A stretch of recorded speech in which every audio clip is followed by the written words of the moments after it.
శాస్త్రి గారు చాలా రోజుల క్రితం మన మన ఫ్రెండ్ చైతన్య ప్రసాద్ గారు లేరండి, లిరిక్ రైటరు.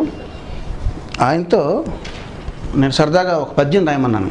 షేక్ హ్యాండ్స్ మీద పద్యం రాయండి, మనం తెల్లారేస్తే కొత్త వాళ్ళని కలిసినప్పుడు meet mister so and so అంటే షేక్ హ్యాండ్ ఇస్తాను వెంటనే, దాని మీద ఒక పద్యం రాయండి అని అడిగితే ఆయన రాత్రి అంతా కూర్చుని రాసి తీసుకొచ్చారండి.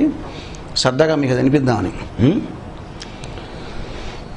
తలలోన పొలుసులై జిలపెట్టు చుండ్రును గోరార హాయిగా గోకు చేయి.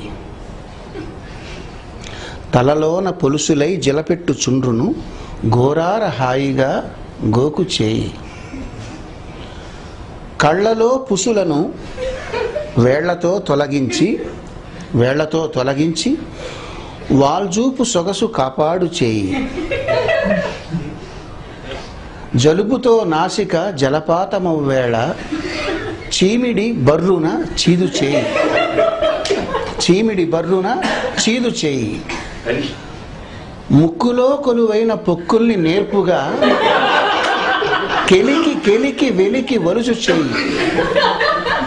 ముక్కులో కొలువైన పొక్కుల్ని నేర్పుగా కెలికి వెలికి వలుసు చేయి. చెవిలోతులో చేరిన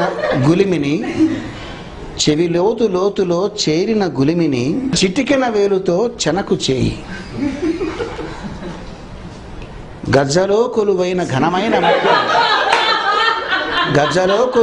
ఘనమైన మట్టిని గజ్జల సందులో ఘనమైన మట్టిని నలుగు పెట్టిన ఎట్లు నలుపు చేయి.